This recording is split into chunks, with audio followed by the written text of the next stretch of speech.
Searching for greatness in a sea of the dying and shameless. A sea of the aimless. I don't wanna be one of the nameless. I'ma wake up with the mindset that one day I'm gonna make it. And I don't think I'll be fine if I don't break my limitations. Don't try to stop me, I exist to write my own story.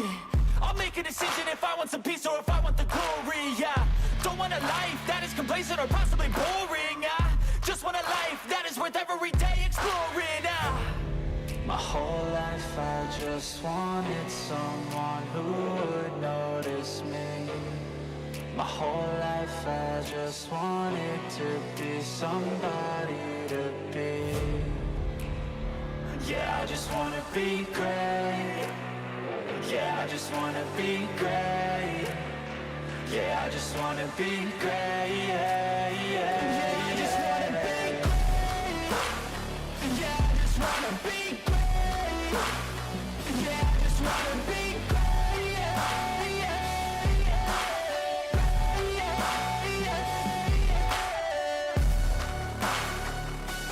Well, let's see if we can happen to simulate what we did Sunday night before the rains came at Atlanta Motor Speedway. True story. I went to bed, and guess where the rain was after they canceled the race? And it is also a true story that I walked outside my house and yelled at it and be like, thanks, rain. We don't have to worry about that tonight, though. We just got to worry about the racing here at Atlanta Motor Speedway as we get ready virtually on iRacing as we return tonight for Sim500 action. It is here at Atlanta Motor Speedway, and I tell you what, speeds are high. The racing is up there, and one thing that already Kevin and I have decided before this race even starts is if the action is like we saw last night, and we could be in for something tonight. And of course, that's Kevin England I talk about, who joins me up here in the booth. I am the captain. We appreciate you joining us on this Monday afternoon, or evening, I should say. 130 laps of racing here this evening on this 1.54 mile track, 28 degrees of banking, but it is round number 18 of the Sim500 NC811 Cup Series as we rock and roll. Kevin, as I kind of teased you there for a second with what we got coming up here, yes, there's some worry because it's our first race back in over a week, but it's Atlanta. And you know that last night's race and even the Xfinity race on Saturday night's in everyone's head. So that could make this wild. Yeah, I think this is one of those crystal ball races. You really can't tell. Ask the Magic 8 Ball how it's going to go. I think we're going to see our fair share of action. Yep. I think we're going to have some stints with some green flag runs. And the end will be complete and utter fireworks like the 4th of July that just passed us by. Yeah, this is, I think we're going to see a lot of fireworks. We've been seeing it out there in practice and so on and so forth. We're getting ready to qualify here in just a couple of moments. But first, let's show off the point standings as of tonight's race. And let me mind you that I'm using a new kind of setup here, so forgive me as it takes kind of moments to get things set up here. I want to make sure this is the right point standings, but as it looks like it is accurate there. Pedro Mojica with a 82-point lead. This is where you double check yourself. That is actually not inaccurate standing. For some reason it did not update, so give me 1 second. Already firing the producer, not even made it to the race yet. Kind of reminds me of the, what was it, the baseball game yesterday where, which manager was it? David Ross of the Cubs went out there and told the umpires, like, you're one game away from getting a break, and you're already messing up in the first inning or something like that. It's pretty hilarious. There's your updated points. Pedro Mojica by 74 over David Comstock, Chad Coleman, Mike Kelly, Tyler Dalton. Remember the top 20 in points? Get in. Charles Scheich is right now the bubble guy. But you got to remember, too, in this series, you have the minimal starts that come into play. And you see the drops are actually already instituted into it, as you see the 13. So I believe now I'm starting to worry I didn't get the right point standings because I'm seeing 13. Okay, no, that's accurate because it says a race 17. So, yeah, the drop weeks and everything are in there. With the minimals and stuff like that. So that is exactly accurate right now with what we see in the standings. So Right now, it looks like Donnie Leah, the first one, not eligible, and he's down in 30th when it's all said and done. Had to look through that and make sure I wasn't confused. I think you got it right. Yeah, looks so. All right, one other thing that we're keeping track of tonight, now I don't have a graphic for it this evening, so I'm just going to kind of verbally read over it, is the battle for the bracket challenge. Of course, that is going on. This is week number 3 of it, so we could call it the Elite 8 like they do in the NCAA, but we might get sued. So maybe we call it the Randy Yoakum round. The 8th round, Okay. the round of 8, basically, if you will. So as we look at it right now, it is Mike Montesi versus Brian Macklin, Kevin Stone versus Richard Beasley, Chad Coleman versus Scott Simley, David Comstock versus Joe Hudson. Is Kevin Stone the David in this battle? Tonight's racetrack is the great equalizer, Yes. which is an interesting, what's been fascinating is everybody looked at the stats leading into this bracket challenge, and nothing has been conventional since we got here. And then you come to this racetrack. So to that point, go Kevin Stone. Hey, I'm totally with you on that. And what proves it to us is the guy who has dominated this whole entire season, being Pedro Mojica, is not in the third round. That should say enough right there of how this is all shaped up and how this is going so far. As a matter of fact, what was it, after 1 week? We had no perfect brackets or anything. So cars are on track for qualifying here. They will get their usual 2 laps as we look at Derek Myers. That is one flamboyant paint scheme.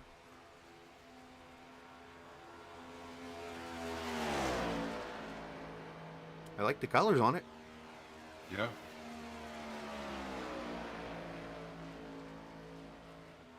Derek's going to go This down to the racetrack, apron. Go ahead. from a qualifying standpoint, it's like some of the other racetracks where you just hammer down the whole way. I never could figure it out, Chris, what the actual mojo is, other than how you get up to speed and how you attack the corners, how you drive down the banking to use it to gain a little speed. All of that stuff is a mystery. Channel your inner Tyler Dalton, the super qualifying dude. There is just some little thing about it that people know the secret sauce, but it escapes most of us mere mortals when it comes to this racetrack. And right on cue, Tyler Dalton goes to the pole.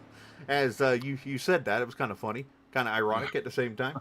Dalton goes to the top, and we'll get the lap times here posted here in just a second. Just actually doing a quick reload of the app. There you go. 31:28 tied Mojica. Jose Gonzalez, Kevin DeBrown, Derek Myers, there's Jeff Fuller. There's that Bush North reference again. Justin Fuller, Mike Montesi, Nelson Rivera, Anthony Calantoni, Robert Fryery. We still do got some cars on track. Where is... he didn't actually run a lap. So I was going to say, where is that former Atlanta winner? Except not in the Cup Series. But he's down there and not ran a lap yet in qualifying. And that being Brian Wortman.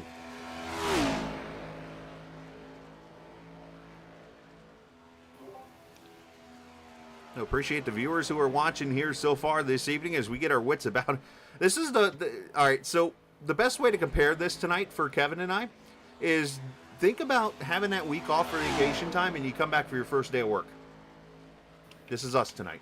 So it's the first stream I've done in over a week where I'm sitting there commentating. And not to mention I'm testing a new system, a new app that kind of adding some gaming figure to it, if you will. And as Coleman's out there, I think just logging laps now.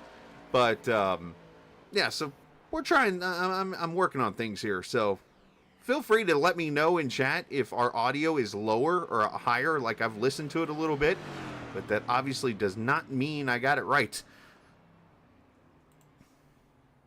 And of course, qualifying here tonight presented by 811. Know it's below. Call before you dig. As we get the pole award winner here in just a second. Looks like it's Tyler Dalton, unless something changes. 79 degrees, partly cloudy, 128 degrees track temperature. Some of these drivers in the NIS, which is NASCAR Invitational Yes. Series. So the regular iRacing services ran 30-second laps. So track a little slower here for this configuration, but of course, Tyler Dalton and Mojica, they know how to get the job done. And I think when you look at the actual times, they both ran a 31:28, but it's a 31:283 to a 31:288 to give the Ooh, nod to five Tyler Dalton. 1,000s. He is your pole winner. That is tight. So yes, That's tight. presented.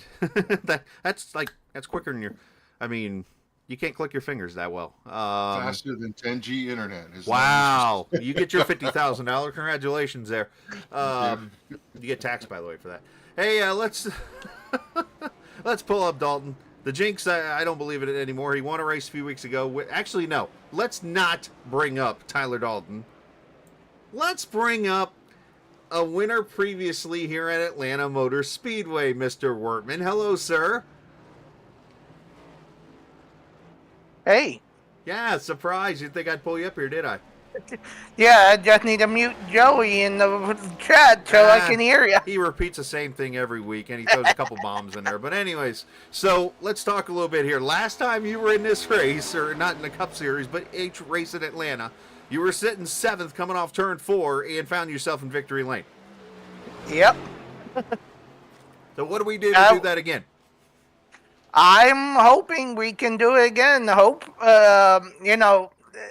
With the new configuration, anybody can win now.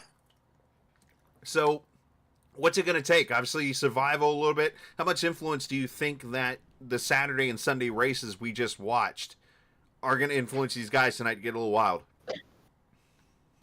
Everybody going to be wild because since they reprofiled the track, now it's not the same guy going to be winning. It now is like another Daytona Talladega race that anybody can win. Like me, Doug Sigmund, Ron Holyfield. The people starting in the back with me can win.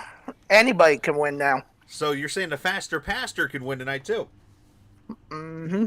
I like it. The underdogs. Let's go with it. So, hey, best of luck tonight. I know it's going to be slick, and hopefully we'll see you. Nobody won the Indy 500 from 33rd in history, but that doesn't say you can't win in Atlanta. Yep. Thank you. Have a good night in the booth. Absolutely. Brian Wortman joining us. He is going to start the anti-poll, if you will, I guess. He is, well, now, I'm sorry, Jose Gonzalez just fell to 33rd, so I guess 32nd now, but officially 33rd. But we'll let the starting lineup roll across the top of the grid. I don't know, I'm excited. Tonight, little channel, little Rod Stewart there for him. And I like the strategy that Brian has, right? Clear out the riffraff early in this race, hang around there, and then just drive yourself up. Use that draft and use some track position to get yourself in position and steal away a win. Yeah, I'm definitely on board with that. At the same time here, as you see the lineup going across the top of the screen, and see Stoney Benfield there in 15th, Joe Hudson, Wesley Donaldson. Yeah, I mean, he's going to be back there where I'll be hanging out most of Wednesday night when we run the truck series here. But, I mean, it almost worked for me at Daytona. I was leading off or running second off 2, and, well, made some bonehead moves. Happened? I made some bonehead moves. But anyways, pace car going to pull off here. Our cameras tonight, as always, presented by TrackCams22.com. You can check them out online on Facebook and in the iRacing forums at TrackCams22.com. As we kick off the month of July, 4th of July is officially behind us as we get rocking and rolling and closer to the playoffs. Atlanta Motor Speedway, Super Speedway-wise, we go green. It's round 18 of Sim500. Everybody streaks off the top 2, got away pretty quickly. They've got about 3 or 4 car lengths over the group behind them who are running side by side still in pace lap formation. They scream off of turn number 2. They'll grab 5th gear somewhere around the backstretch here in the middle as the top line seems to have the run with the push from Derek Myers.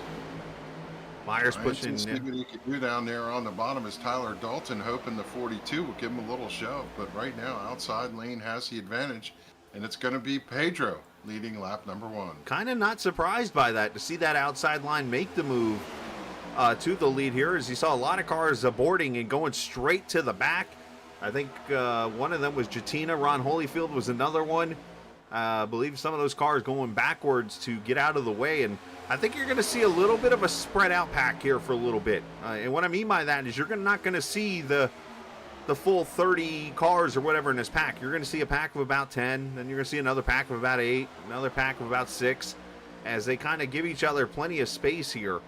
As you see that Highline again kind of making moves there, as Myers moves up to second, as you mentioned. Dalton rolling that bottom side. He's got Scott Stenzel there with him in 5th. You know, I think really the difference is the gap between the cars means speed. The smaller the gap, the faster you go. And if Scott Stenzel's not willing to put his bumper to the back of Tyler Dalton, then that top line, being a little more organized, is just going to steadily creep ahead. The question lies, are they working together in that top line? Are they content to stay up there? Or will they pull down? And just as soon as I say that, good run for the number 19, Tyler Dalton, down on the bottom. He's now drawn side by side with your leader. And now takes the lead. Got the run there, made the move to the top side. He goes. So Dalton going to try to get himself a bonus point here. Is looks like about 13 or so cars. 1, 2, 10. I don't know how to count past 10. Amount of cars in the pack right now. Actually, it looks like about 20. So it's a little bit more than 10. Dalton hedges his bet, jumps up top, gets in front of Pedro. That's going to make sure that he has the push to lead the lap. Lap number 5, Tyler Dalton to the high side, and everybody kind of settled in. Now, one of the things we're going to see, whether they learn this from practice or learn this early, you cannot push in the corners here. You tap that car and off you go. But yet, it is so tempting when you have the run and you're right in, tucked underneath the bumper of the car in front of you. There's not much visibility as to what's in front of them. Every once in a while, somebody gets checked up and you don't count on it, and you tag the bumper, and then melee ensues. Yeah, I think that's a decent amount what we saw last night. And the one thing that caught my mind, and I know I keep bringing up the Cup race here, we had all those cautions last night. I think they ended up with 8 altogether, 7 or 8. Nobody smashed their car up at all. Did you notice every one of them were just spins, and they just kind of spun off the track and went on? Yeah. The one thing we've seen at this particular iRacing venue is you could spin off the track, crash on the inside. Right. And like Darlington and some of the other tracks, they don't draw on caution, so we'll have to see it. That's part of the dynamic for tonight's race. And another dynamic to bring up into this is the new build in these cars. Remember, these cars will disintegrate, basically, if you will, if they hit the wall or another car. So that's something we haven't had in the past. And yeah, these cars are very durable, but that does not mean that you can't tear them up. We ride on board with the 6 of Mike Montesi.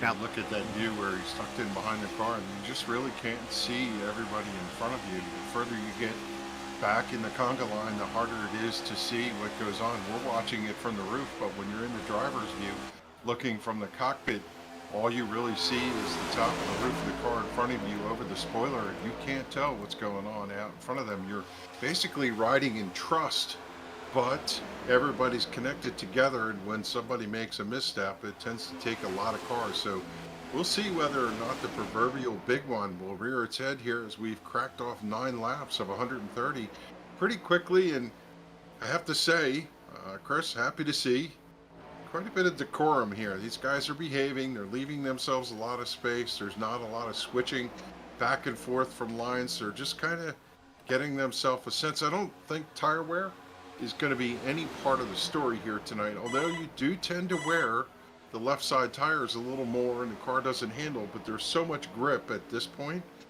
that you could pretty much drive your way out of anything. Decorum, behavior in keeping with good taste and propriety. Oh, okay, good. Speaking, one of the words I had to look up the old dictionary real quick. But no, you're absolutely right. In all seriousness, so yeah, no, I was a little worried to see how these guys would come out. They had an hour of practice, but we ran Friday night. We ran the Midnight Thunder Series, and I was a part of that. And I don't know if we could run more than 3 laps. So this is a good thing so far here. I think we got the bugs out of our system Friday night. And no, this has been great racing. Now, the one thing I do want to bring up is I go back to the last couple of seasons. Well, I say seasons, the last couple times here. I do remember about this point in the race, about 12 to 15 laps in, this was where the car just fell off a cliff and became loose.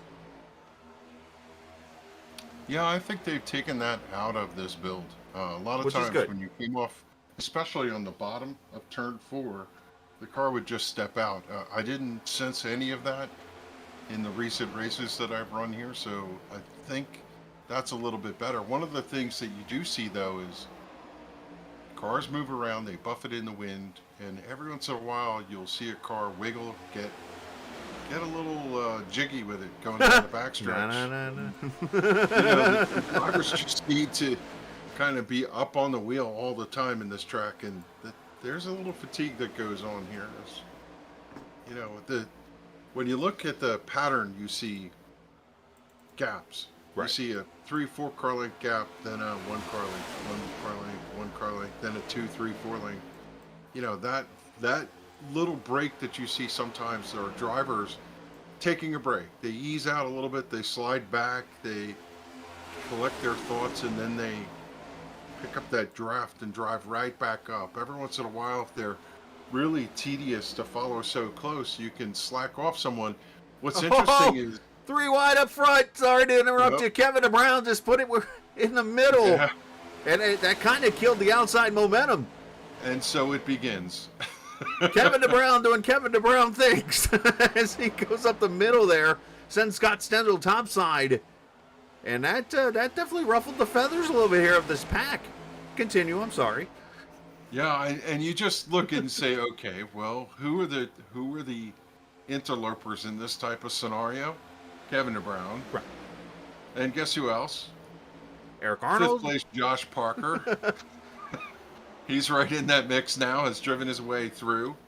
And then right there behind him, Justin Fuller running 8th, another driver. So, and then you got Mike Montesi, who always is a hard charger, will run like Ryan Newman every lap as fast as he can, as hard as he can. And well, yeah, things are about to get interesting. Now, they could single file out like we're seeing right now, which means that they're going to ride for a while. Now, there's one car you did miss, and that's at 29 there, 3rd in line. Donnie Leah, the modified driver, which happens to remind me, yesterday, by the way, was the anniversary, 19 years ago. To the day yesterday was the day that the Tropicana Orange made its fast lap around the Chicagoland Speedway. Chicago. Which, if you remember in the photo, do you remember the car that's there? I do not. It's the number 7 ARCA car at the time, driven by Todd Zegedy, the former modified driver, who Bush North guy too. Right, which you would think that he'd be famous for all of his championships up north and stuff like that. But yesterday, he's known for his 15 minutes of fame of being in the view with the orange. Yeah. Okay. I remember him racing the pretty stout drivers. There's another driver in that maybe arena. Hard charger shows up, and when he's here, he runs hard. He's the 39 of Derek Myers. Yeah. Right now, Derek has dropped back to 14th, and he's actually floating there about 6-8 car lengths off of the double stack. One of the things we know is that with this racetrack, you can break the stack up. Sometimes the back group drops off, but if they get organized with just a handful of cars, they can drive their way back up. As I just saw, he looked like he had 100 more horsepower. Richard Beasley comes zooming up there to join the top group. Well, I think you're seeing the pack check up a little bit here. Jose Gonzalez is up here in front, and when it started on pit road, he had lost the draft. Now he might get past, and interesting, he's going to run the high line here, so let's see if we get some cooperation from everybody as Jose stays up top there. So far, so good. Jose, The third line, unlike most, is to stay high when you're getting lapped. Josh Parker, I don't think he was trying to make a pass below the yellow line, but he went down to like the apron to literally give room to the guys there. Is unscheduled pit stop for Doug Sigmund. Not sure what's going on with the 04.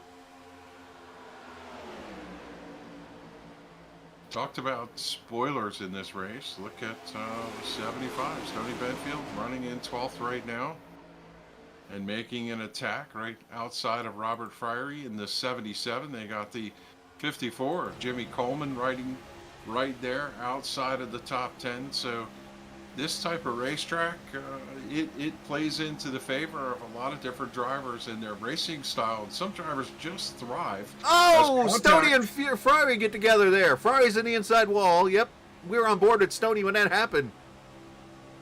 He was able to gather the car, took a big hit to the left side, now riding on the apron. I suspect he might have a broken toe link. We'll see if he goes to pit road, and indeed he's going to pit road to get some service on the custom Carpentry Mustang, the number 77. Yeah, Trouble here early in lap 22. Dog tracking a little bit there, not a good thing. Let's see if we can track our way, no pun intended, back to a replay here on the back straightaway. Yeah, I'm pretty sure he killed that left front. Let's see. Yeah, we were on board with Stoney there, and I don't know if Stoney. You know what? I think Stoney went to look left, and I don't know if a spotter didn't tell him, but there was a car down there. Car low. That could be that little wiggle that I talked about. Sometimes Maybe, you come yeah. up off the corner and the car gets that kite feeling where it flops back and forth, and it could have just been one of those air situations that you didn't count on. Can't see the air that way. One thing you can see is Jose Gonzalez has gotten back in line and now has worked his way back onto the lead lap. He is the lead car now in the inside lane, being pushed by Josh Parker. Mojica, Calantoni, Stenzel, your top five. And a shout out, by the way, to everybody watching tonight. Ruth Gardner, Barbara Pinion, Stoney's good people, cheering on the Faster Pastor, and Brett League watching. Giving a nice compliment of how far iRacing has come. I agree 125%. I still think about those days when I started streaming and how the sound of the cars were and how everything was one lane at a track. And now look at this.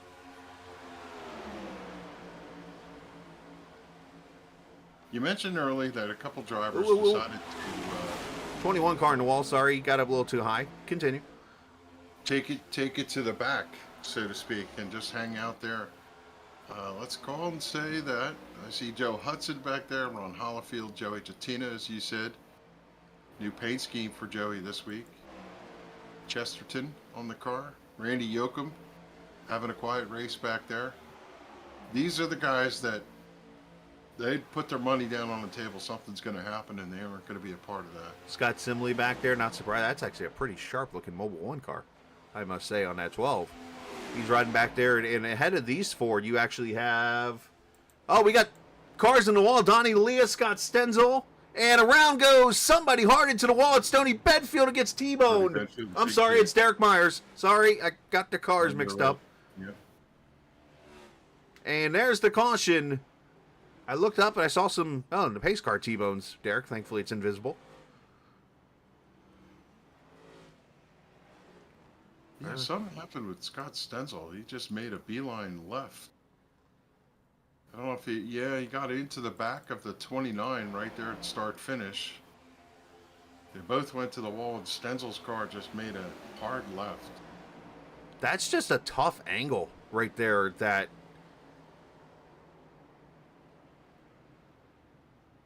who's that purple car that just T-boned? Just a weird angle that Stenzel kind of is at there with the 29 at this point, because this is one of those situations where you got to remember the quad oval. That's not no regular turn. It's like, I mean, you got to hang a left right here, and I think it's just unfortunately a bad spot there to be in. I can maybe, when you come out of 4, the track is new, but it's still bumpy over there. Yeah. The car gets a little bit unsettled. The car will wash out coming up off the corner. And then as you get to the tri-oval, you'll hang a left. And sometimes when you pull the car left, it starts to swing and the back end will sweep out. and then that just scrubs every little bit of speed off, and it looks like, the 42 went to the outside in order to not collect the 29, and unfortunately they still got together. Trying to still see. They see a couple other cars compiling in. Click up here to Myers. That purple car gets drilled. I think. Is that the 23? There's just the tiniest little wiggle of Donnie's car right at the start-finish line. And I think that was just enough to let the 42 get up to his quarter panel on the outside. Well, I'll tell you, this is a game changer for Jose.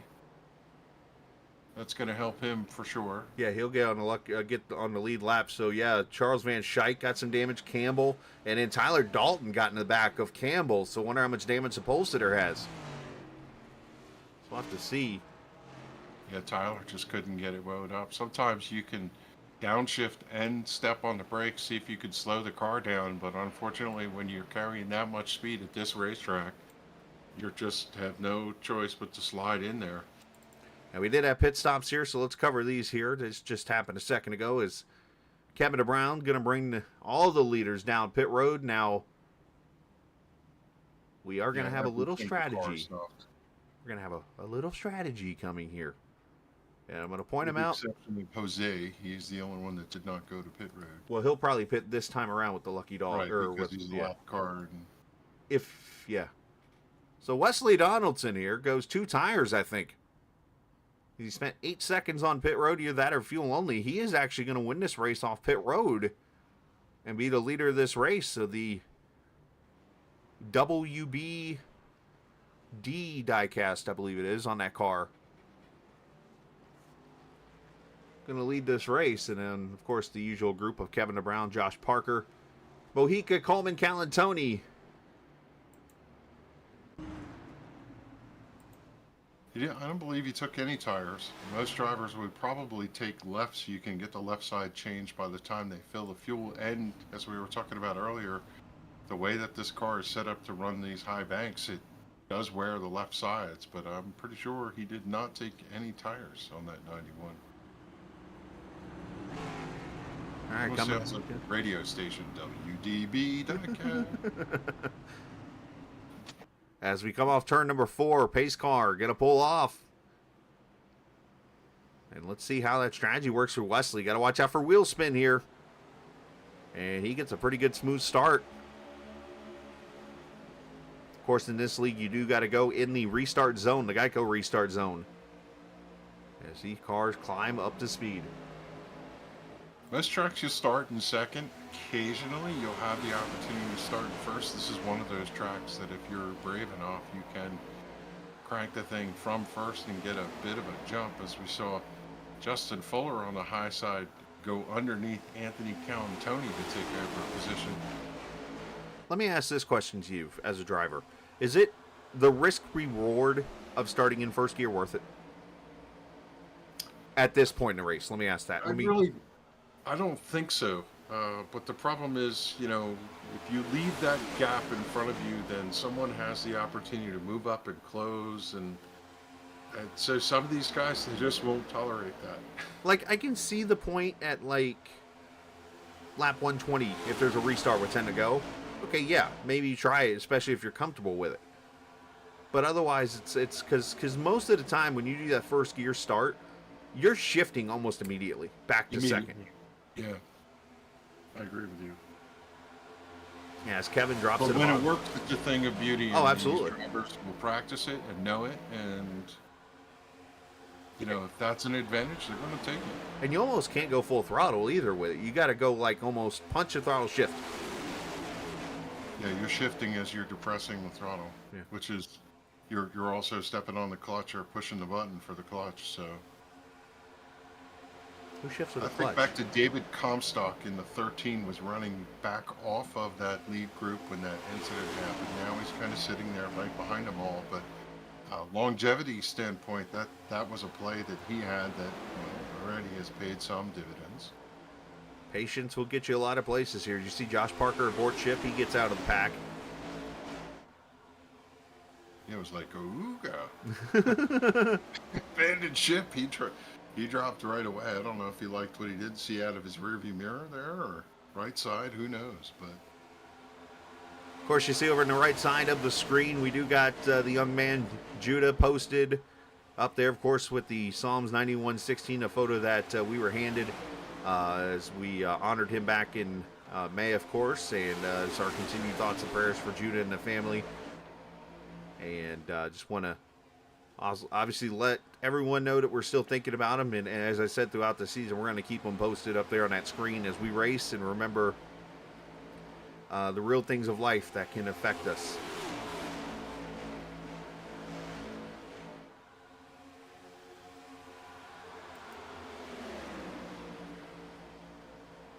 But the field kind of spread out a little bit. yeah, things have settled down. Maybe that took a little wind out of their sails for the moment. But, hang on, folks. Hold our But I was just looking at what happened there. We lost Scott Stenzel, 6 laps down, getting repairs. Derek Myers, 10 laps down, getting repairs. Robert Priory, he was 14 laps down, damage from the earlier incident. And 17 laps down is Doug Sigmund getting repairs. So 4 cars right now out of the mix. No contention for them as we watch this race up front continue to unfold with different players coming in. I always thought that most of these racetracks, Chris, the bottom line was the comfortable place, right? Just hang on the yellow line and or the white one that they have here. Just hang on that.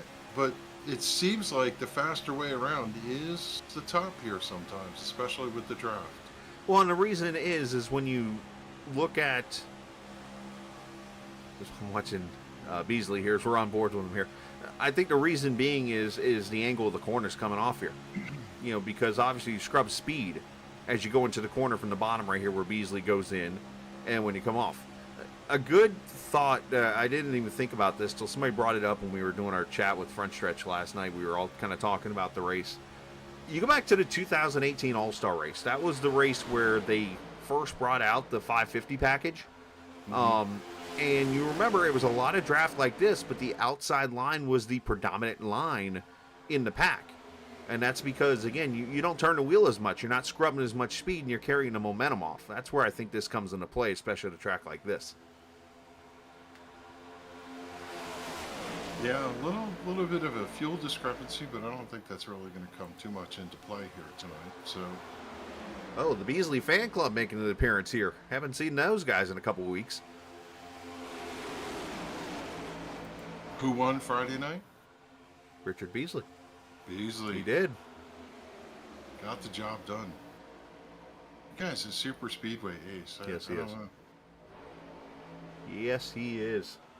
And you see Wesley's falling back to 14th. I'm not going to say that's totally handling that's made him go back there, but I mean, you can't rule out that's a potential factor here.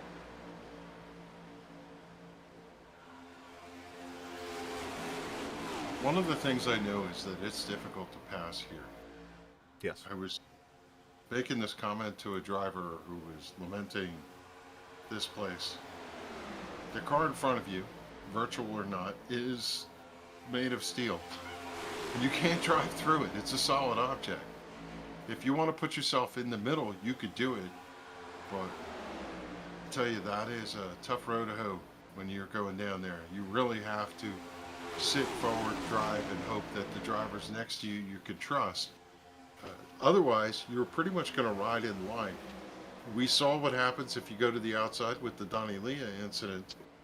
That sometimes does not work in your favor as the cars move around a lot in this wind package that we have and, aero package. So I think drivers for now will be content, but when we get within 50 to go, it's going to be all hands, right? Everybody is going to take whatever opportunity they have to move every inch forward that they can. They'll take the runs that they get. They'll take the gaps that are left through the center to the outside. That's the only way you're going to get to pass. You're going to ride tighter to the car in front of you. Yeah, it's going to get interesting as this goes. If you think it's of fun now. Just stay with us because as we roll along here, the aggression is going to pick up. Atomic Burrito, who I forget, actually, I believe spots for the Wesley Donaldson car, really quickly came to chat and said, dude, it's handling. That's his problem. So, yeah, and it's funny, I don't think about that sometimes, how, you know, Wesley's got a spotter. And I'm not sure if he's the only driver in here that has one. I'd have to look, but I'm curious if we get another yellow. I'm warning you, Burrito. If we get another caution, I might have to invite Mr. Atomic Burrito into Discord and have a word with him. Only because we hear in real life how the spotters have to handle a race like this.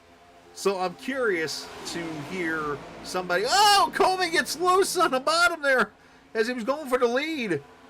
Wow. There's that little jet move. Everybody out here.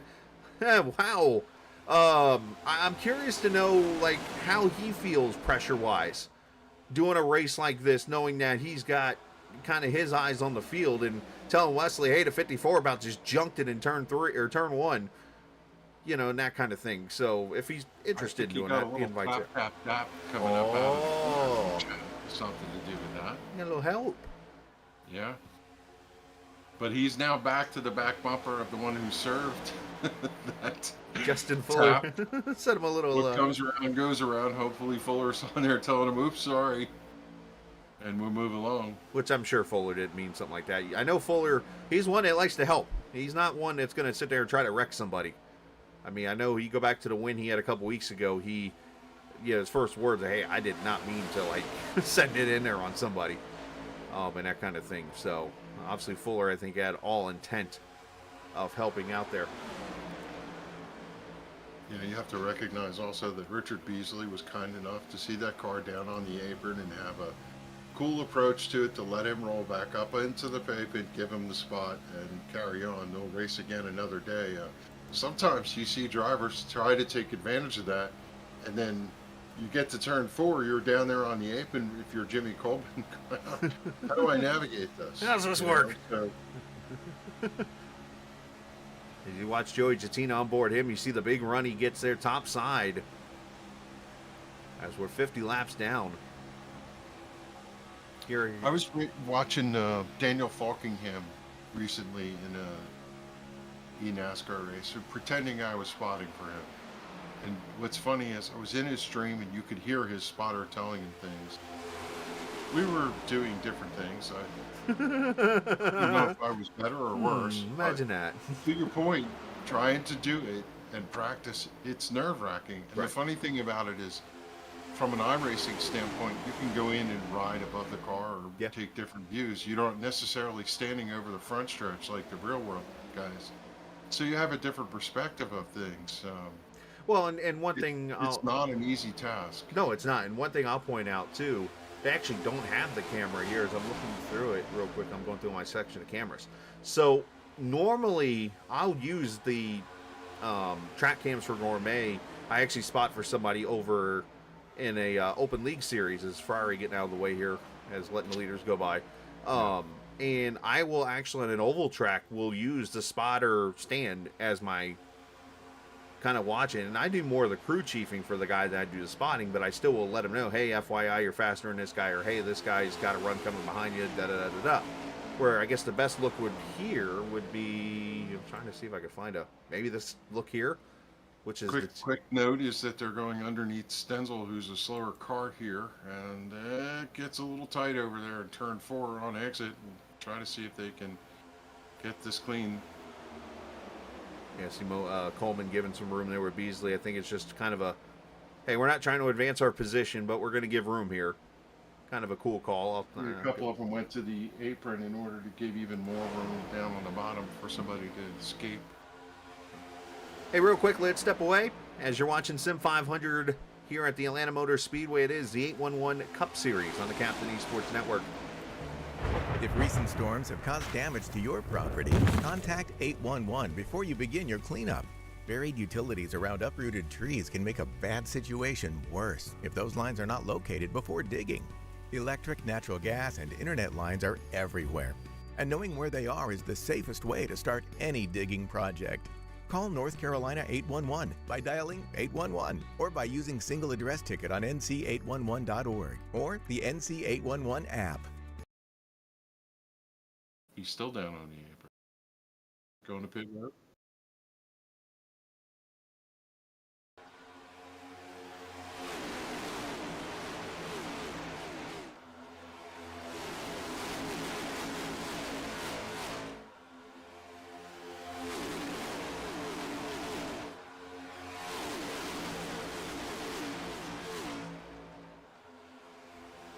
As I realize I'm just sitting here talking to myself because I had the wrong audio on. Kevin's here. Now I'm here. Welcome back. It's a Cup Series. See, another thing with the changes, I've labeled things different. Like my mic is now called my mic. My mic. As opposed to your mic. Yours is under driver audio because, well, technically you're on the same channel that the driver's audio would be coming through if it was just me in the booth. So had you been live and real, you would have talked about Jimmy Coleman. Yes, that's right. Out of turn number 2 before, pulled down, everybody went by him on the apron. And then when he pulled back up into line over in turn 4, by the time the field cleared, he lost the draft. So now he sits back in 23rd, and he's crossing the stripe now where the rest of the field, right in front of him is Tyler Dalton, is through turns 1 and 2 and heading down the backstretch. So he's going to need a caution in order to re-enter the fray at some point. I want to say there's not going to be a caution the rest of the night, but I think I would probably qualify for insane to think that. And it's not because I don't believe in these guys. It's just how close they're racing. I'm surprised that Wesley had that much of a difficulty with handling. I know handling's a factor, especially as a car tries to come up out of the corner and turn, but I don't know, I felt like you could just hustle the car and stay with it, but these guys run on the bleeding edge, so who knows? Well, I'm going to slide Mr. Judo over here aside real quickly because I don't want him being covered up by this. But let's throw up what I usually do here, the weather. Look at the track temp, 134 degrees right now. So that right there is going to play a role in tire strategy, I would think, because it's going to be slick, and obviously the car's going to want to slide around. And I'm sure right now these guys running on, I guess we'll call them fresher tires now, are probably sliding around pretty well. But you know what? As I check in now, the spotter is messaging me. He says it's kind of evened out now. But he said for about 10 laps or so into the run, he was struggling. And I wonder if that was more of the temps of the tires cooling down.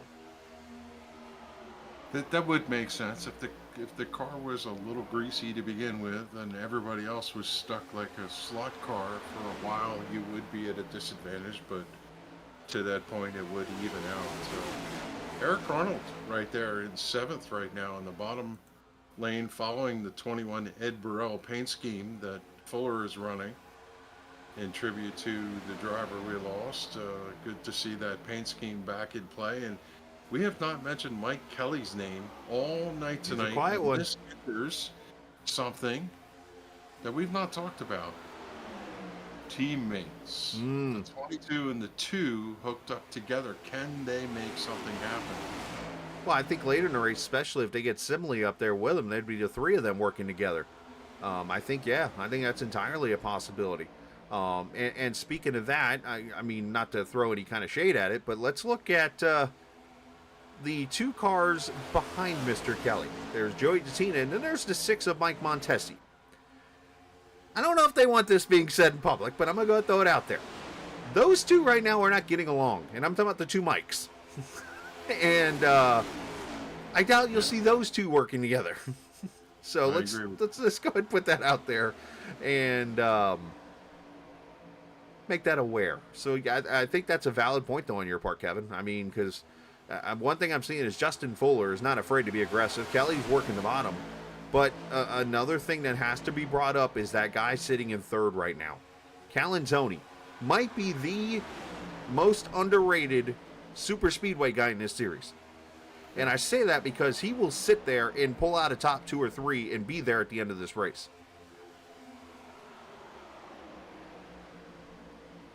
Yeah, ring the bell. I don't see Scott Simley. Am I missing something? He's back in the back. He's back in Scott Simley territory. Now you got me looking for him. Yeah, I don't, Did I don't get his see car him. number mixed? Oh, now I really feel weird. So who's in the Mobile 1 car that I thought was Scott Simley? I gotta go back here and look. You're not mystery I've been out. giving Scott Simley a reference all night, and he's not even in the That's race. Joe Hudson in the 15. Oh, good job, Yes, that's Scala. good. Yeah, did I mention that we've had a week off? Yeah. Joe Hudson, a.k.a. Scott Simley. AKA, yeah. Joe's a good speedway racer, and right now it's just kind of holding his own, and maybe he's going to try his best JJ Yaley impression Hey. in that car tonight. Good Yeah. for JJ. I was pretty excited to see him get a top 10 yesterday. His first top 10 in over 10 years. I go back to the days of Jeff Gordon running Indianapolis Raceway Park and JJ Yaley being there and being a guy that was toe-to-toe with him at any given point. That's back in the old Thursday Night Thunder days you're talking about Yeah, there. I thought he was going to be an amazing talent, and for whatever reason, things just never broke open. Oh, he was. I mean, well, let's in a cup car. Let me. And I say that only because in a USAC. I think he is a great talent. He just never stepped into the right opportunities or whatever. But Well, and the only reason I'm going to disagree there is because he did drive that 18 for Joe Gibbs. yeah, and why? Why didn't that? You look at Kyle Busch ran for the Hendrick team for a period of time and never set the world on fire until he went there. Right. Right, to Gibbs. So who's to say that something didn't match? Crew chief wasn't right. Car was not absolutely. to his liking. I I agree. would have 100%. liked to see him get one more shot, but unfortunately, he was relegated down. But he is a Triple Crown winner in USAC, and as you mentioned, went toe-to-toe with the Jeff Gordons, the Ryan Newmans, and those guys in those USAC days.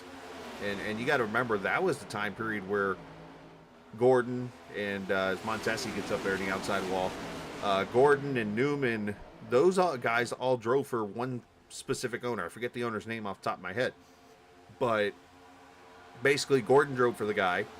He went to Cup, and then Newman came in, drove for the same guy. He went to Cup. I think Stewart drove for the same guy. And then Casey Kane drove for the same guy. It was Bob East, right? That the owner of the Beast chassis. Maybe it was. The 9 car. I don't know that for sure. I thought his name was Steve something. Bubbling to the surface. Bill Davis, you're thinking of the Grand National days, Burrito, with when Gordon drove for Bill Davis. Oh, no. I stuttered only there because Eric Arnold slid up in front of Kevin DeBrown, and then Fuller about pulled the move that everybody's pulled in iRacing, following him up there, but there was a car there. We just have to recognize some dynamic that occurred here. Everybody was kind of hanging off the back of the pack. Mm-hmm. And as the laps tick off, it all came together back to one big clump. A yo-yo. As we watch everybody run into turn number 1, the top 20 cars plus are all nose to tail here, where before there were gaps and segments. Even Randy Yoakum has joined the back of this group, and he's been running in the hinterland back with the 74 of Workman through this, but now we almost look like we're back to pace lap formation, which means set the timer. Are you saying there's a tornado warning in Hampton, Georgia right now? Well, let me bring this scenario up as Doug Sigmund jumps to pit road here. We're at lap 73. We pitted at 29, which was the one caution, so we're at 43 laps now, 44 laps into this run. So 44, we're looking at, doing quick math here, that's what, 55 laps to go right now. We're just past halfway. 57 laps to go right now. So where do you come to pit road, splitting this thing in half? Are you pitting here in the next maybe 10, 15 laps? I think I'd be scared to death that a caution's going to come out. And given the fact that tires are not that major of a deal, I'm going to run all the way to the end. And it also has a tangible benefit because you're not going to gain that much speed if you drop out of the pack. The tangible benefit is less fuel to get to the finish, less time on Yes. pit road. So I think these guys are going to run it till vapor. Look who snuck to the front here. Our Daytona winner, Brian Macklin, leading a lap here. As you saw, Mojica lead for a second. Fuller's led there, and now Macklin going to the front here at lap 74. Now, the one thing we should point out, there is no apron rule thing here, like NASCAR had this the last couple times here in Atlanta. These cars can go straight on the pit road off turn 4. I don't know if that was considered here because there's a chance we make it to green flag pit stops. I said there's a chance. I didn't jinx it. I'm just surprised. I said to you before we came in, I thought this was going to be one of those situations where we were going to see yellow flag fever. And I'm not asking for it, but one caution at this juncture, getting halfway. I agree with you. I agreed with you, and I said this because of what you and I went through Friday night, where we went into this Midnight Thunder series, and we were wrecking every 5 laps. And I think a part of that was just being on the track again. I mean, it's like I said, that day, the first day back to work after a week off on vacation is usually the worst day of work in your life because you just kind of have to get back into a rhythm and you struggle. Same thing here. I think the Friday night was the first night of a super speedway with a bunch of drivers that may or may not have been familiar with each other. That's Running true Daytona, too. which is 2 lanes, and there's not, the passing dynamic is the same, but here, these guys have shown the prowess that they have, and I'll tell you, they've been really pretty cordial so far. We're not seeing, forgive me, EJ O'Rourke, someone cutting back and forth across the lanes and, pushing and shoving in the corners and things like that. So far, everybody's been pretty respectful, and I think they all do understand the dynamic of how this racetrack races. You can get yourself in trouble and you won't be around at the finish. Well, I think handling is starting to come into play here. I saw the pack kind of spreading out. We're riding with Comstock, and I've noticed he's kind of burped out the throttle a little bit here into the corners. So,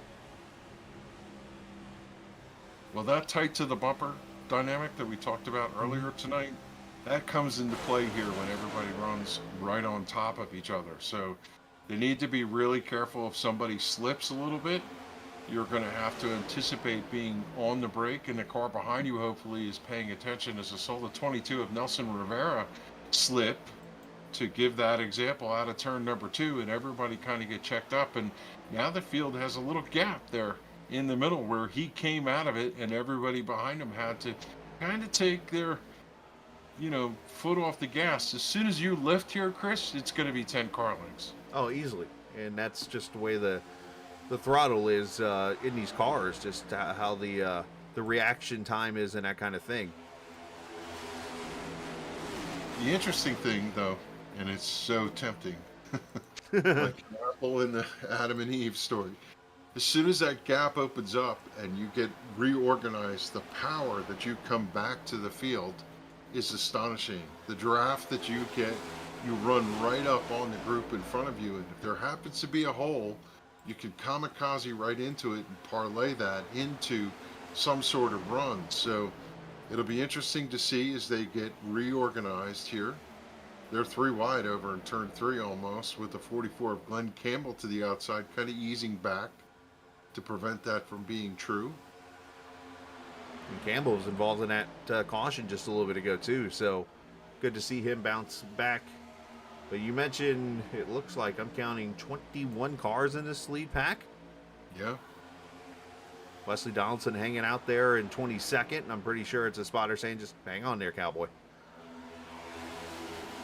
These cars can take a licking and keep on ticking. They really do take hits pretty well. If you've got one of those toe link issues and you've lost laps, you're out of commission. But if you've got, minor fender damage, bang somebody in the front, like say we saw Tyler Dalton come in the back and tag the back of the Trans-Service Mustang of Glenn Campbell, he's probably none the worse for the wear. Maybe the car is not going to be perfect, but the draft is the great equalizer. Checking back here on this pack that is, I want to say lost the draft a little bit here, but they seem to be running pretty good times. Brian Wortman here got the patriotic colors in the 811 on there. Nice car, nice paint there with Jimmy Coleman in this, Doug Roth, and also Robert Fryery And those guys holding steady there right now against this pack. Surprisingly, if you get 4 to 6 cars and you really have discipline to run nose to tail, you can run pretty quick laps. They only gain a tenth or 2/10, 3/10 on you. They don't run away from you like it is typically. But wow, I just every time they come across, especially in the front stretch when they come across the tri-oval, cars just moving all over the place. It looks so just deliciously dangerous. I've watched Justin Fuller a couple times going into the quad oval and even coming out of four. He almost gets a run and tries to slide up, but that time he kept it down. But last time by, it almost looked like he and Kevin almost got together because of him sliding up, and not sure if it was an aero thing or if he was just trying to get up there behind Pedro. But either way, Justin, I want to say out of all the drivers I've seen tonight, Fuller has been one of the more aggressive drivers. And I mean that respectfully. I'm not saying that as in like he's reckless, but he's been one of the more respectful drivers. Yeah, track position is so key here. You really have to stay up front. And that also plays into a lot of super speedway mindset where if you're up front, you're not behind the crash that occurs. So I'm looking at this group of Donnie Leah, Charles Van Schaik, Ron Hollifield, Justin Fuller is coming up to them. Justin and on the outside, Kevin DeBrown is shoving Pedro Mojica.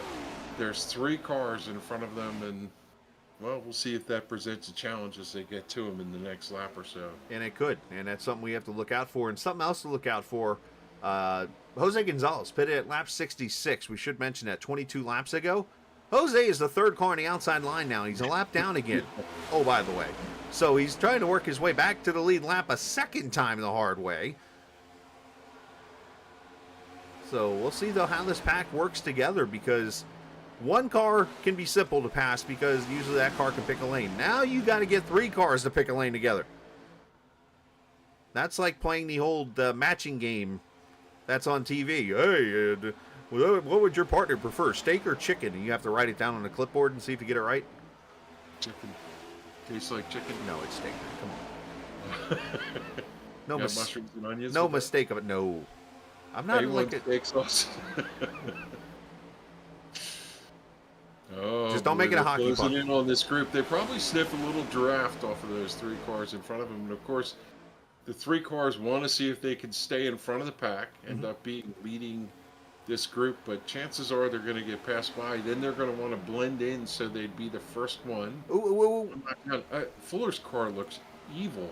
Evil. All right, so you see one car went to the bottom.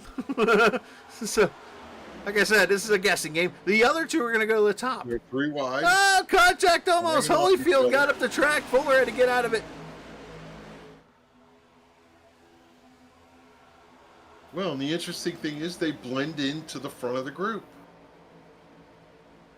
Now they're going to be 3 wide again, going in with Van Schaik to the high side. You're good on Ron Hollifield. I know he went low and he's entitled to race. Donnie got sideways on it too. Wonder where Donnie was going.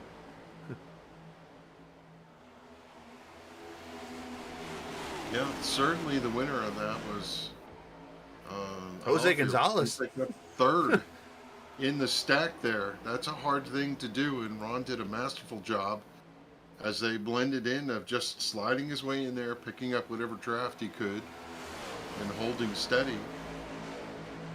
If you're Holyfield, you got to get aggressive here.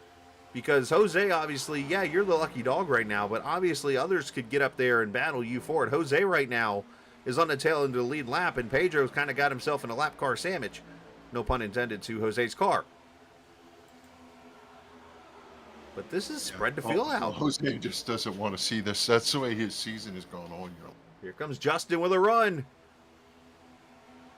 Boy, it was like he had that run and then it just died. Too much of a fight here, or at least getting away. I am going to hold my ground. But oh, yeah.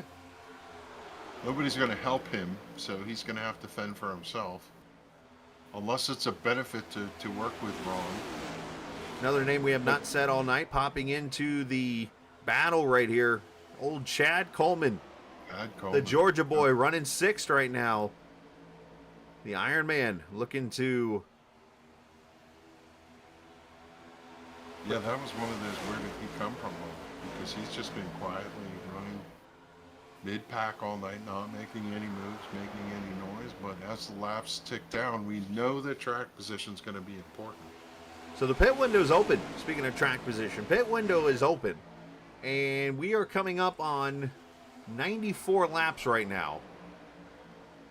And in 5 laps, we are looking at 70 laps, which is about the max window here in this car.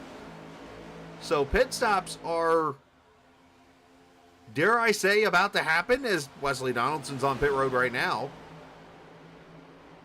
This is where I get nervous for Ron Holifield, right? He did an outstanding job getting into Here we go. this. Fuller on pit Good road. move, Oh, dude. he missed his pit He road. missed it. And now he's Not even close. almost spins. The two of Kelly locked it up. I don't know if he got down to... It's so hard to get to speed. Yeah, Kelly should be okay, as you see. Charles Van Skyke missed his pit. Yep. He popped in. Here comes Donnie Leah in as Donaldson finished his service. We'll put that on your bingo card. Green flag pit stops at Atlanta. Oh, more cars missing pit road. Now There's the caution. yellow. There it is. I'm trying to get over to the wreck. I promise you there's one happening. Kevin DeBrown is in it. And you see the damage on the rear of his car. That spoiler's messed up. Yeah, I think DeBrown was trying to pit, or no, Calantoni was trying to pit, and Holifield tagged him. Tyler Dalton involved. He's jumped the pit road. I want to know where the 26 was when that occurred, and whether he was in. I'm pretty sure he got past Ron. Oh, Stoney Benfield with heavy damage. Yeah, we'll just have to let timing and scoring work that out. Let's watch again here. Yeah, there must have been some kind of communication issue because, yeah, Kevin checks up. Ron gets in the back of Kevin, as you mentioned. I think Pedro was in front of them pitting. Am I right? Who's the yellow car there? You'll have to, let me see here if we can figure out really quickly. Let me hit stop here. And let's go to, there's Coleman coming to pit road at that moment. There's Roth coming in. You have to forgive me, there's pit stops going on at the moment, so all the standings are literally moving as I do this.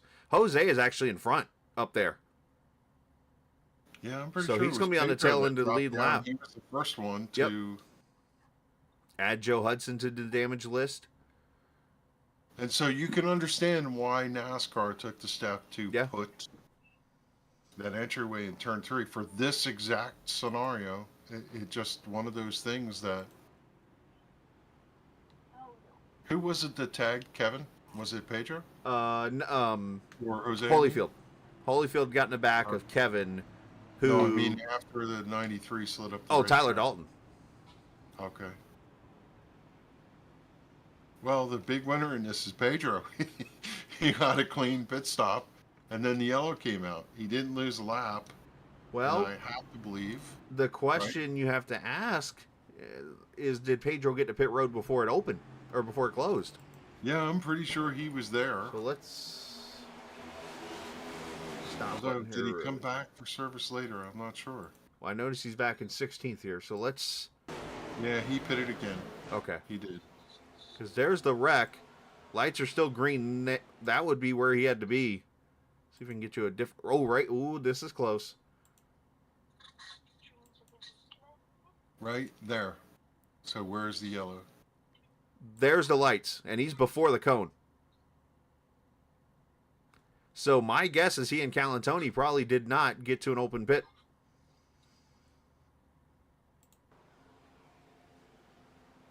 Well, again, sometimes it's just so hard that you just wait a little bit and it'll tell us the answer for that. But he was heading to pit road when the incident occurred behind him. And I would imagine that given the speed he carried, he never really slowed, that he was okay there. So, but we see that's irrelevant because he stopped and He's going to be in the back, yeah. So We're going to go green with 31 laps to go. I think this is a good opportunity for those whose sound systems are not warmed up yet. Trying to look at Barney to see what Barney was doing. He's probably standing up there waving a flag. As we come to the green, thanks to our friends at frontstretch.com, it is time to turn it up.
Up now, as of course we turned it up there thanks to frontstretch.com. You can check out the recap of the race, and I'm sure we'll talk about the calling of the rain and all that good stuff. You can check out the podcast and more. I think Brian Nolan, the host of the podcast, is going to sound off on the whole caution thing last night, where they spent like 10 laps under caution before they pulled them down pit road thing. So look forward to seeing that. You can check it all out, frontstretch.com right now. Chad Coleman leads, Richard Beasley up to second, and they're 3 wide, about 5th place on back. You know, we have a couple new players in this mix. You have to look at the 28 of Doy Woods. Yes. His name tonight. He's up here in mix now. Oh, they're getting crazy out back. Oh, wow. Joe Hudson up here. Pedro's trying to get his track position back. He missed the yellow flag going across the line by 3 inches. That's, I mean... 3 inches. So close. Uh-oh, Aaron's got a new wheel, apparently. See that in chat? Coming up to a slow car. Picked the wrong time to get to the slow car, unfortunately, but that's Stoney Benfield. Stoney looks like he's going to hold the bottom. This is going to be tricky right here. This is going to be tricky, and there they go. There they go, yeah. So far, everybody saved it. Oh, Joey Justina's mowing the yard. We're still green. We're still green, and a couple drivers going to take a massive beating in this. Eric Arnold going to get a bad shake-up in that. It's going to spread this pack out, but don't worry, they'll be back together. It's the accordion. I'd imagine they're going to receive some penalties going down pit road full speed under green. Hopefully they can clear them out as a racing incident, but... Well, Justin Fuller's on pit road now, so...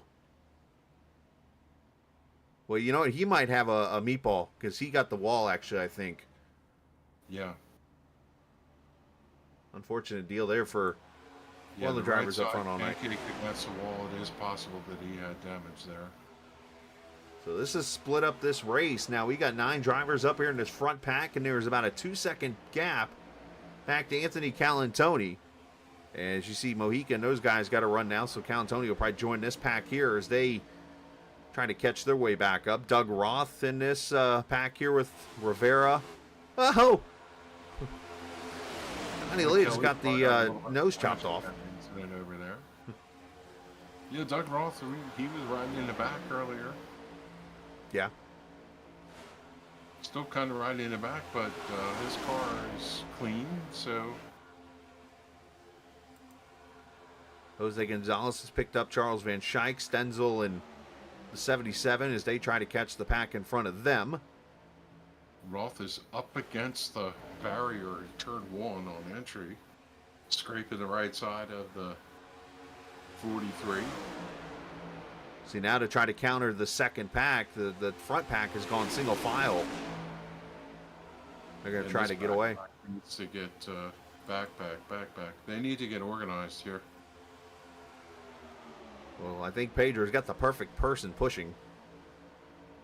They've got some challenges, though, with all the damage of these cars, right? But even the 93, as damaged it is, a lot of it's on the back of the car, so... You know what, though? The last half lap here, I've watched Mohican him knock off about 0.3 of a second. This is what I was talking about earlier. If you can get 4 cars organized, you can chase down the front pack. It doesn't make any sense, but... Well, here's the biggest difference. Look where the front's running. They're up there at the top. yeah. Look where Pedro's running. The bottom. Well, it certainly helps that Kevin is beating the bumper off. We talked about not pushing in the corners. Yes. Sometimes you need to push in the corners. Yeah, as long as you stay off the left rear. Don't go to the left rear of the car.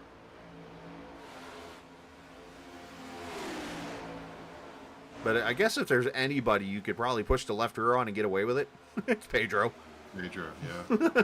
And not to mention, Kevin's in a Ford. So, as we have well noted, the Ford noses are the flattest of all 3 cars. As Beasley dives out for the lead here.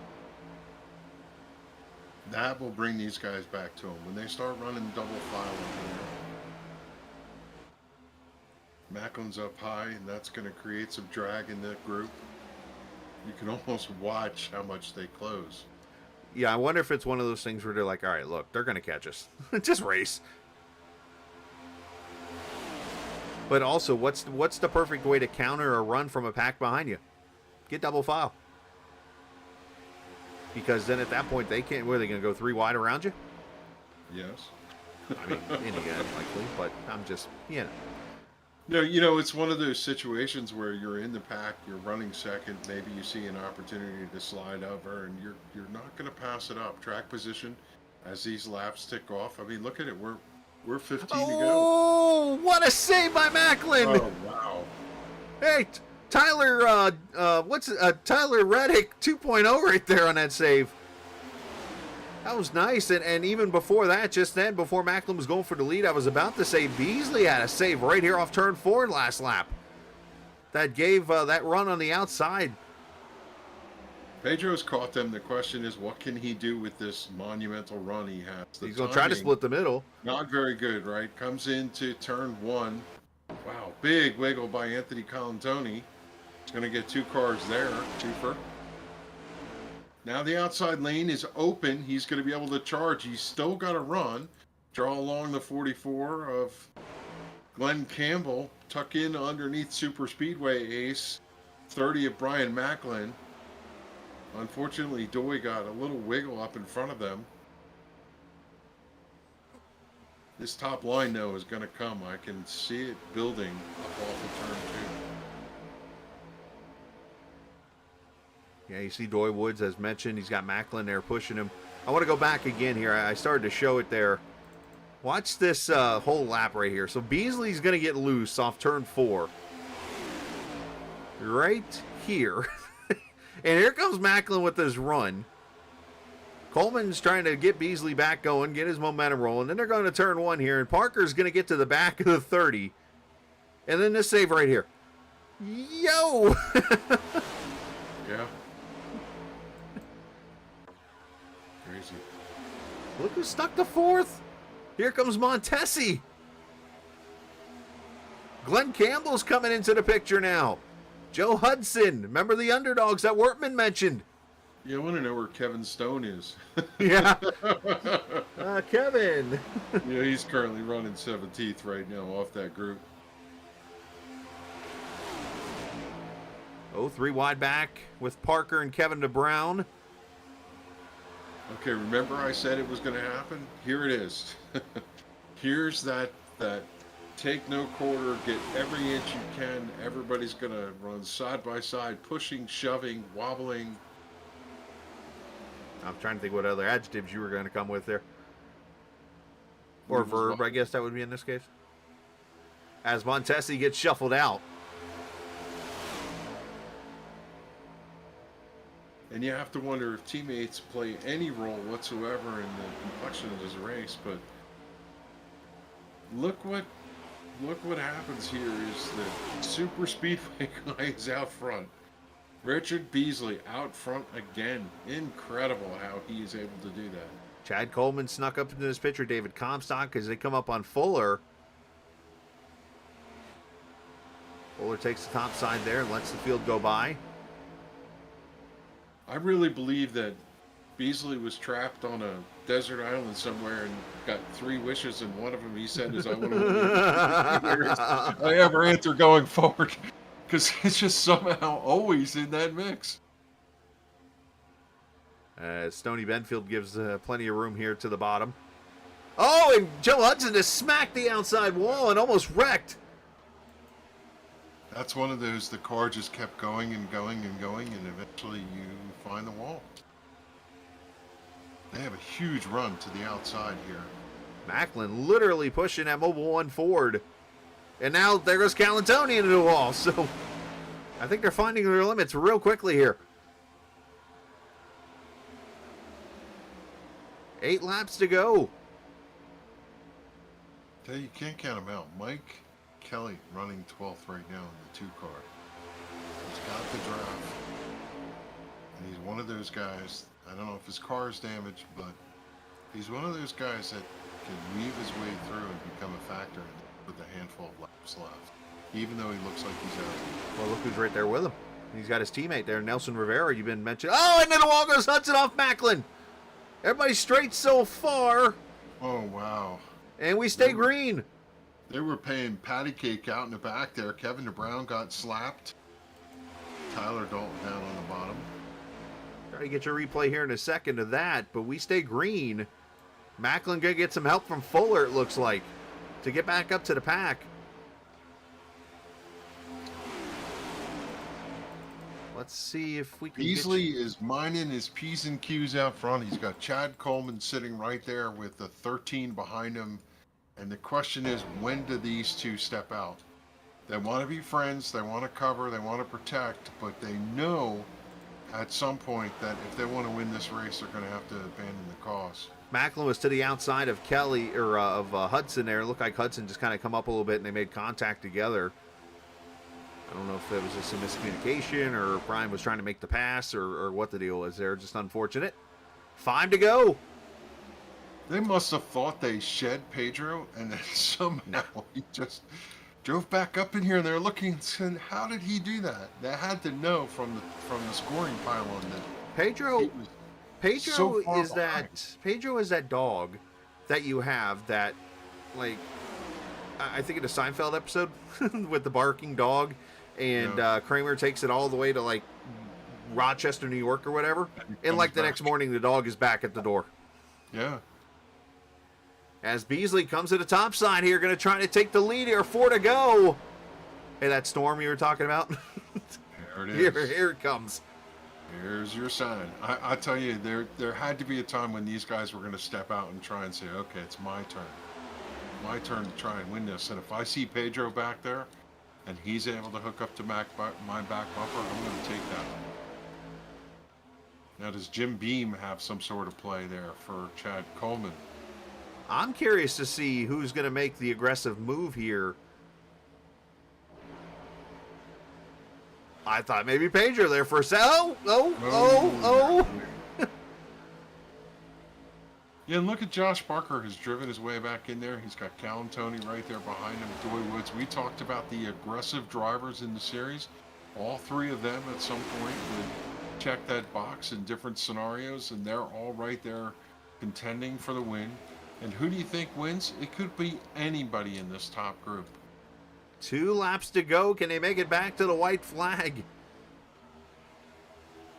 If they do, the race will be over. If not, well, we all know how that works out. 13 cars in this group. Oh! And, Pedro got Comstock sideways and got to his right rear.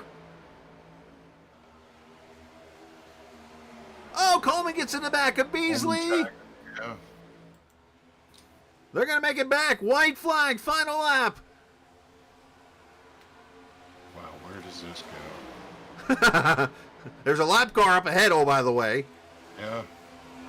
I don't know if they'll get to it, but it's always Josh Parker that ends up shining in some of these moments. So Both cars getting the draft here. Somebody going to go. Parker's trying to middle. Through the middle. This isn't going to work. Oh, boy. There's no way to come out Here they come. Comstock gets loose. They're everybody's wrecking. We're going to be sideways across the line with Comstock taking the wind. Oh, my. What a finish. The only car not to wreck across the line. David Comstock with the win at Atlanta. He just basically matted it to the floor and never looked back. And he about wrecked himself coming out of 4.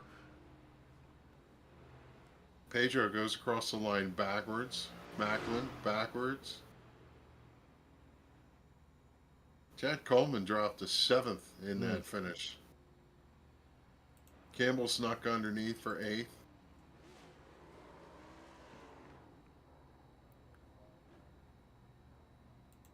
I think at some point when the cars started turning sideways, everybody just tried to hammer their way forward as best they could, get as far up in that melee as possible.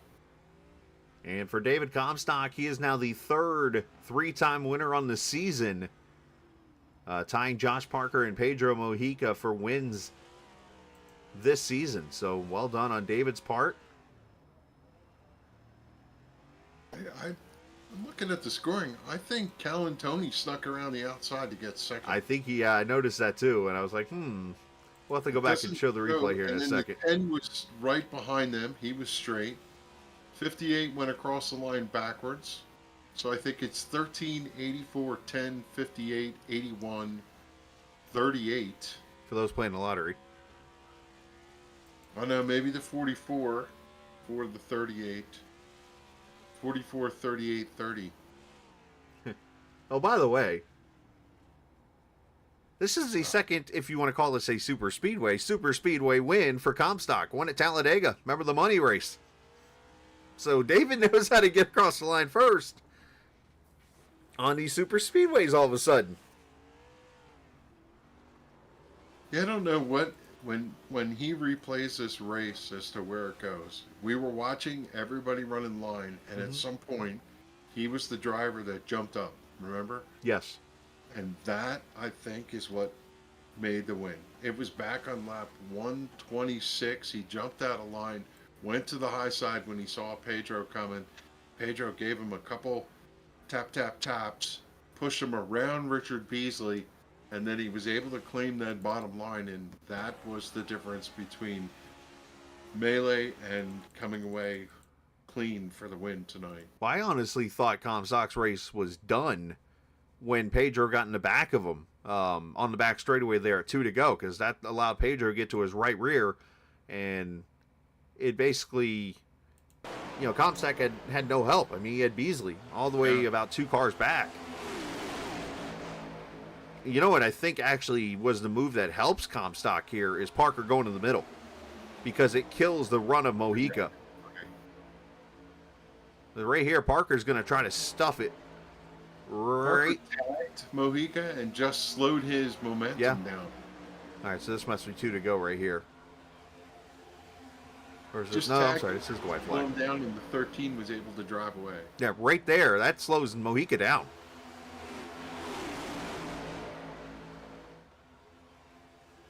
And see, Comstock about wrecks himself right there. Little tap right there. Then he slows down. Then he gets sideways, can't quite collect it, comes back across, and then it's on from there. And Calantoni, you mentioned him. He was the third car in the outside lane. As these guys wreck, he just puts it up against the wall. Yeah, everybody went left, which is the characteristic of this high banking ring. Everybody goes left. They were talking about that in yesterday's race, is that the track is self-cleaning, so always go to the right. It's contrary to what you would think, because in a lot of the racetracks you want to be on the left so you have an escape route through the apron. But in this case, the banking was his friend. And it works out for him here. Well, that's what we thought it was going to be. How about this, though? 2 cautions tonight, and that's it. So fantastic racing there from the guys. Great return back here tonight for this 811 Cup Series, as they are on track here tonight at the Virtual Atlanta Motor Speedway. So great job on everyone's part. Let's let the standings roll across the top of the screen here as we shall talk to some drivers. Turn the audio down here a little bit on the music. All right, let's bring in our top 3 finishers. Richard Beasley, who, needless to say, yeah, I think he's a super speedway ace, if you will. Let's bring him Just up. looking at Chad Coleman, a couple of things about that before you go there is he needed this top 10 tonight. He's had an 8th place finish back in June for Auto Club, but out of the top 10 since Dover, just struggling. Yeah, he finished 7th at Charlotte Oval, but he needs to start stringing together more of those top 10s, top 5s like we saw earlier in the season. And even though it was mayhem at the end, good finish for Chad Coleman tonight. Agree 100% there. As Richard Beasley joins us here. Richard, man, that was close. It was close there for you tonight. I know you had another great super speedway race, a great run tonight in the number 10 car. Gave that Tide Ride a good one. Is there any kind of moment you go back in those last couple laps like, man, I wish I'd have done this or done that? Yeah.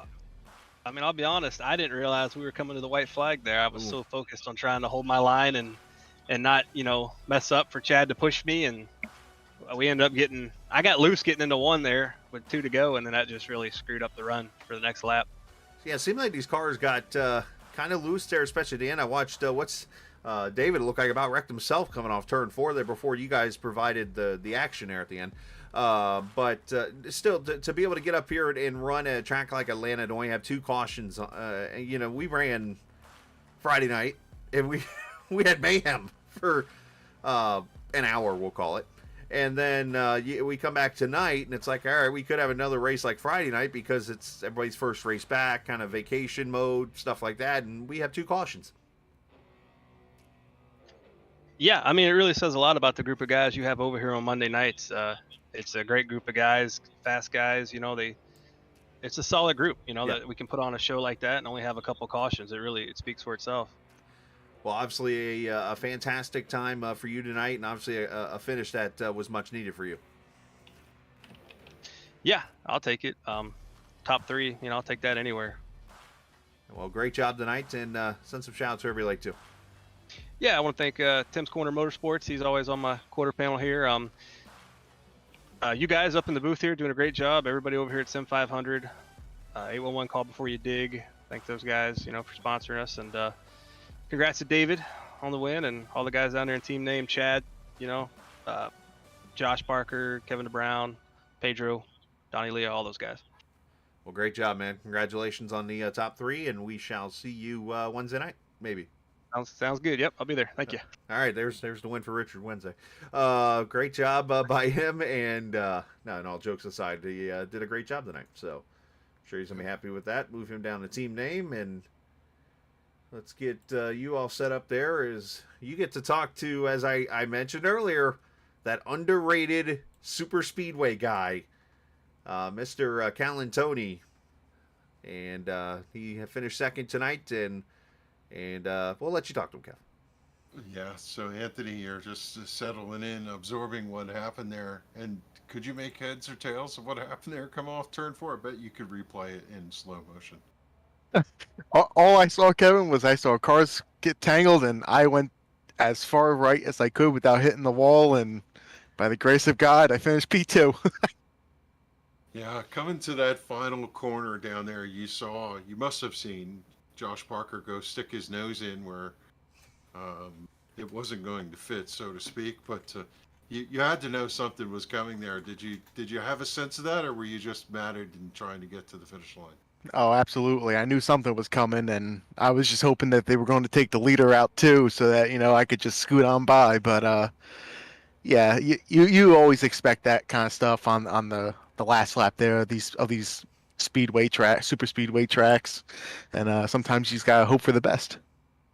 So we were on the over-under as to whether we'd see a lot of cautions tonight, with 2 cautions, 6 laps total out of the 130 run. Pretty exciting race. From that perspective, how did it sit in the driver's seat? How was the car handling in the air, in the draft? Looked like you guys had your hands full all night. Yeah, obviously it's good on fresh tires, but usually after I'll say about 20-25 laps, the car got a big push in it, which I think in the first race we did, it got a little loose coming off or loose in, Yeah. but it had a big push tonight. Yeah, in the first race it was loose, especially off of turn number 4. They seemed to have gone the other direction from the fixed setup route, but it didn't mean that you guys had an easy time of it. A lot of good driving tonight. Is that what you saw out the windshield?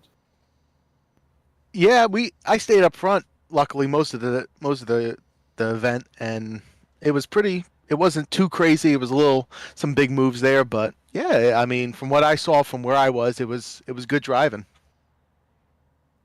Yeah, you never know how this is going to turn out, and for you, it worked out quite fine. Second place finish, 1 short from the win here, but I'm sure after looking at the replay when you get a chance, you'll be pretty thankful to come home with that podium finish. Anybody you want to say hello to, give a shout out to? Well, I flicked on the broadcast on Facebook there real quick, so I saw my father watching. So I got a shout out to my dad for watching, and all the Talking Giants fans and everyone else. So I want to thank the Talking Giants John Boy Media Company for being on the cards. The Sim500 team, I appreciate them taking me along and let me join their team and all the help that they have done. Do 811 call before you dig. I appreciate them sponsoring the series and you guys for doing the broadcast. There you go. Jersey boy, way to go. We're pulling for you there, Anthony, and proud to see you get a podium finish here tonight. And we'll see you next week when we slide back behind the wheel. We'll turn it back over to Chris, who's caught up with our winner, David Comstock. Well, yes, before I talk to David, I do want to bring Anthony in here, and I always say this, but the captain here is a big follow of John Boy Media. Does some hilarious videos, by the way, of baseball and stuff like that, for those who don't know. I am looking forward to seeing the audio of him doing with David Ross in the umpire from yesterday. If you have not seen the video, the original video, just wait, because I'm sure he'll do one. But yeah, I mean, that was some good stuff. But anyways, nice job, Anthony. Thank you, Chris. Kevin, that must have been some of that Wall Stadium magic I got there. I saw those videos from the other night. That was cool. They were racing there a couple nights ago. Yeah. That was was that the Whalen guys that were there? Yes. Yeah, the Tour Series. Love the sound coming out of that place. When your video, amazing. That place is magical, and I hope it never closes. Any short track, I'm with you on that one. So, hey, great job, bud. Thank you. Anthony Calantoni finishing in the second position, as David Comstock all of a sudden is the Cup Super Speedway guy. As he comes across the finish line first and goes back to victory lane, becoming a third 3-time winner on the season. David, let's go back to those last couple of laps, man. It looked like that I know Pedro was just trying to push you, but knocked you out of shape there, and it was like maybe it's race over at that moment. But you definitely got it back together, got some help, and was able to put it back in victory lane. Yeah, thank you. Definitely thought a moment there with I think it was 3 to go or 2 to go. I think it was 3 to go. I got knocked out of shape into one, and I thought that was it there. And then we got push cleared down the back coming to the white, and he got a shot from behind that pushed in through me, and I had no control. I was like a forklift, just got steered down to the bottom lane. So definitely then at that point, I thought it was race over. So then, got a massive shot from Beasley there at coming to the white at the line, and yeah, that surprised the heck out of me. It gave me such a shot where I didn't think at that point I thought I was going to be somewhere in the top 5 by the end of the whole thing. Just how far back I got, relegated back. So definitely surprise outcome there.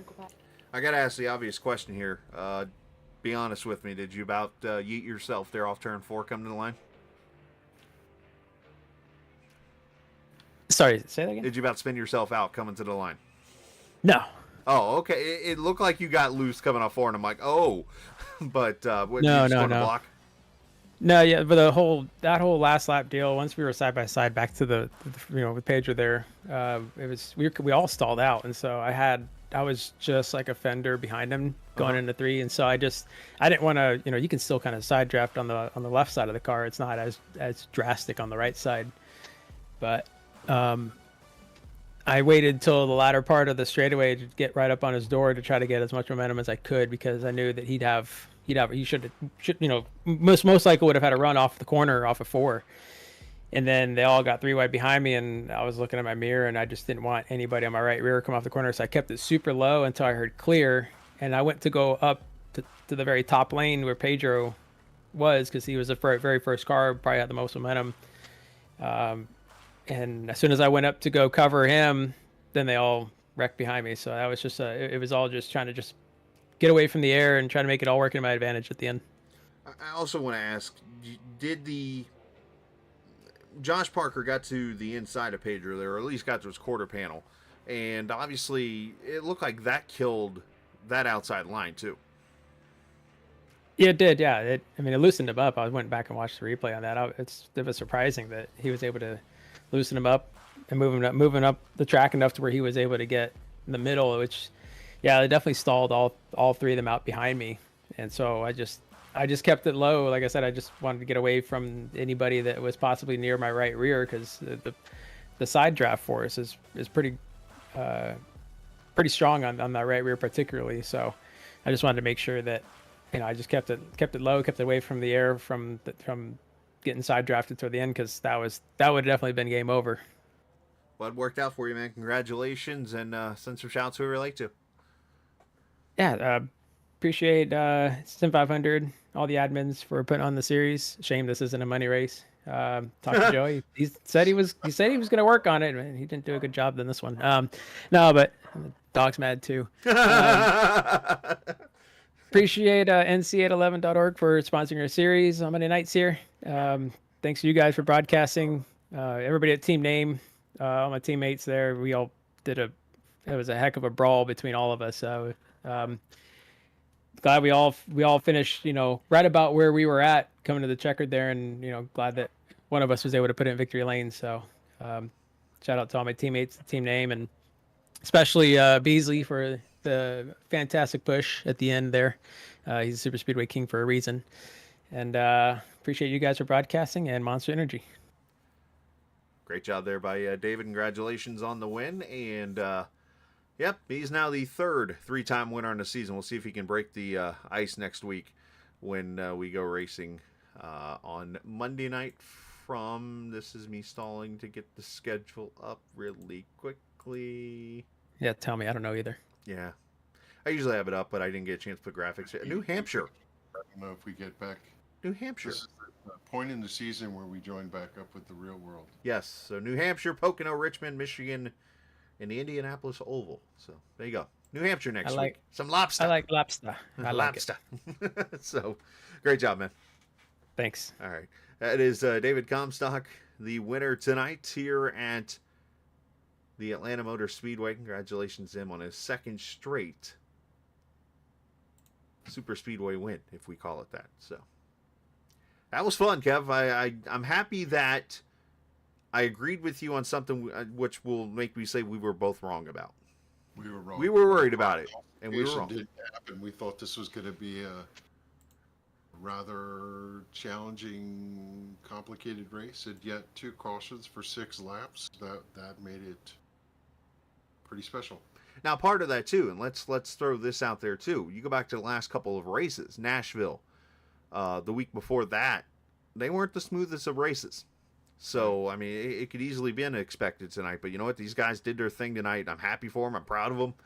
And I'm looking forward to, next week's going to be fun. New Hampshire Motor Speedway, a 1-mile flat track where people say there won't be much passing. But I'll tell you right now, there will be some passing. There will be some beating and banging. There will be some sliding around because these cars, again, with these temperatures that they run with the weather here at these tracks, it's going to be wild to watch. So, Kev, looking forward to heading up towards kind of your neck of the woods there a little bit. Yeah. We talked about going there next week, but that fell off the schedule, so I'll have to watch it on TV and watch it here. There you go. Yeah, absolutely. So, looking forward to it, and let's head out from there, Kev. Appreciate it, and we will see each other Wednesday here at Atlanta. Yes, sir. By the way, I know a good barbecue place downtown we can go to. Okay, sounds good. All right, man. You guys enjoy the rest of your, and I only know that because I went there like a few weeks ago and never even knew about it until then. Enjoy the rest of your Monday evening, and always remember, this isn't just a game, it's iRacing. See ya!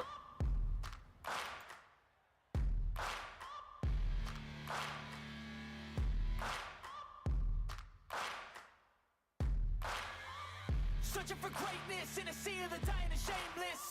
A sea of the aimless. I don't wanna be one of the nameless. I'ma wake up with the mindset that one day I'm gonna make it. And I don't think I'll be fine if I don't break my limitations. Don't try to stop me, I exist to write my own story. I'll make a decision if I want some peace or if I want the glory. Yeah, don't want a life that is complacent or possibly boring. I just want a life that is worth every day exploring. My whole life I just wanted someone who would notice me. My whole life I just wanted to be somebody to be. Yeah, I just wanna be great. Yeah, I just wanna be great. Yeah, I just wanna be great. Yeah.